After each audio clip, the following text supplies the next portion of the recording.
दर्शकों, आज हम विधायिका गीता जैन के कार्यालय के बाहर मौजूद हैं और आज विधायिका ने यहाँ पर प्रेस कॉन्फ्रेंस का आयोजन किया था, जिसमें काफ़ी सारे मुद्दे उन्होंने पत्रकारों से शेयर किए और सबसे अहम मुद्दा था नेशनल हाईवे का। कल से विधानसभा सत्र शुरू होने वाला है और उन सभी मुद्दों को विधानसभा सत्र में विधायिका गीता जैन ने रखा है। अब इनके मुद्दों पे सरकार कितना गौर करेंगी और केंद्र सरकार कितना गौर करेंगी, ये तो आने वाला वक्त बताएगा। लेकिन इनके जो भी मुद्दे थे वो बहुत ही सटीक मुद्दे थे, जनता के फायदे के मुद्दे थे। पहला तो आप लोगों को पता ही होगा, कल गडकरी जी यहाँ आए थे। आपको ये भी पता होगा कि अब जो हमारा फाउंटेन से चेक नाका यानी अपने टोल तक का जो पट्टा है, उसे न 8 रहने दिया है न 48 रहने दिया है। यानी अभी आज के दिन में वो जो नया नोटिफिकेशन आया उसमें राष्ट्रीय महामार्ग 48 6 लेन वो हुआ है। और उसके बाद यहाँ का जो टोल नाका के बाद का हमारा जो पट्टा है वो बृहन्मुंबई नगर पालिका पर है, मुंबई के पास।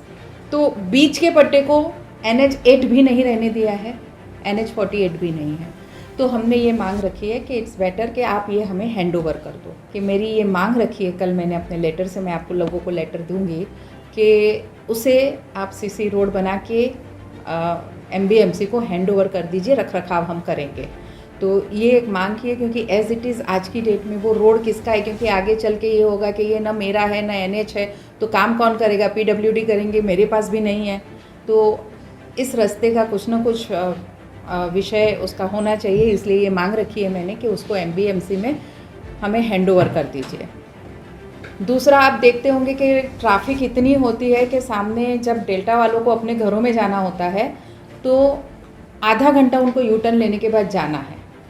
बार बार हमने ये कोशिश की कि वो राइट टर्न खोल दिया जाए, लेकिन उसके बाद ट्रैफिक और बढ़ जाता है।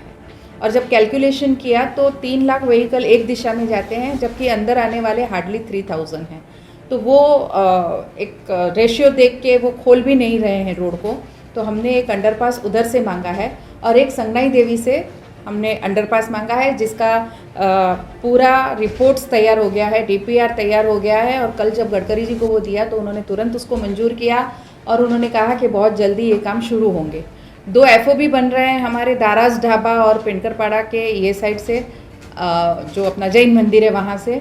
तो वो FOB की बिडिंग पे है, पर वो काम जल्दी से जल्दी शुरू हो, वो भी उन्होंने निर्देश दिए। और ये निमंत्रण दिया कि आपके एक बहुत अच्छी बात, जब वो रामरतन में थे तो उन्होंने अपने क्या क्या उन्होंने किया है वो बता रहे थे। तब उन्होंने अपने नागपुर के कचरे का क्या किया, जिससे कॉरपोरेशन को इनकम हो रही है। अभी हम कितने करोड़ों उसको दे रहे हैं, लेकिन नागपुर में कचरे से वो इनकम कर रहे हैं, STP के पानी से वो इनकम कर रहे हैं। तो वो बात कर रहे थे, तो मैंने कहा सर ये हमारे यहाँ भी लागू होना चाहिए। तो बोले आपकी महानगर पालिका शायद उसके लिए समर्थ नहीं है, आप दिल्ली आते हैं तो वो टेक्नोलॉजी हम आपको बताते हैं और आप इस तरह से उसको कैसे BOT पे वगैरह कर सकते हैं, ताकि आपके यहाँ का जो मेन प्रश्न है डंपिंग का वगैरह वो भी छूटे। तो ऐसे बहुत पॉजिटिव बातें उनके साथ हुई और उन्होंने दिल्ली का आमंत्रण दिया है। तो बहुत जल्दी दिल्ली जाके एटलीस्ट मैं ये चाहती हूँ कि हम कचरे पे कुछ ऐसा करके दिखाएं जो आगे के दिनों में सबको बहुत शांति हो। अजीम भाई, आपने ही मुझे हाईमास्ट का एक कंप्लेंट भेजा था, पिक्चर भेजा था। अब होता क्या है, किसने किया, क्या किया, मैंने पुलिस कंप्लेंट कराई है। बहुत जल्दी वो चेहरे सामने आ जाएंगे कि जिन्होंने ये किया। लेकिन हमारी तरफ से काम कुछ एक अच्छे इंटेंशन से होता है। वहाँ हमने डिस्प्ले इसलिए रखा था कि शहर में क्या कुछ हो रहा है उसका भी डिस्प्ले हम करते रहेंगे। पर कुछ लोग होते हैं जो अच्छा शायद देख नहीं सकते, तो उन्होंने वहाँ कुछ बहुत सारे प्रॉब्लम्स क्रिएट किए थे, अभद्र भाषा लिखी थी, जहाँ से अगर लेडीज़ वहाँ आते जाते पढ़ भी ले तो उन्हें शर्म आ जाए। तो उसकी पुलिस कंप्लेन हो गई है और बहुत जल्दी पुलिस ने कहा है कि ये CCTV कैमरा के फुटेज वगैरह लिए गए हैं।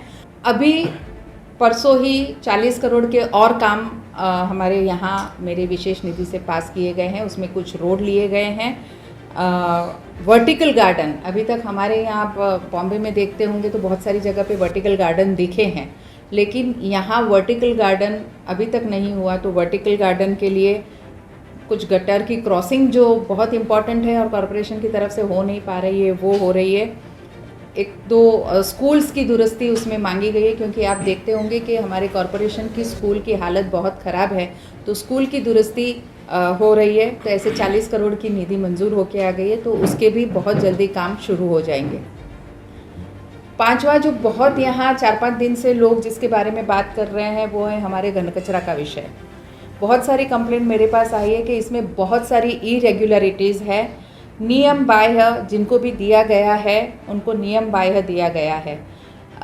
एक फॉर एग्जांपल दे दूं तो हमारे पास एक कंपनी ने दोनों टेंडर भरे थे, एक पार्ट में से उन्होंने निकाल दिया। क्यों निकाल दिया वो उनके पास कोई एक्सप्लेनेशन नहीं है।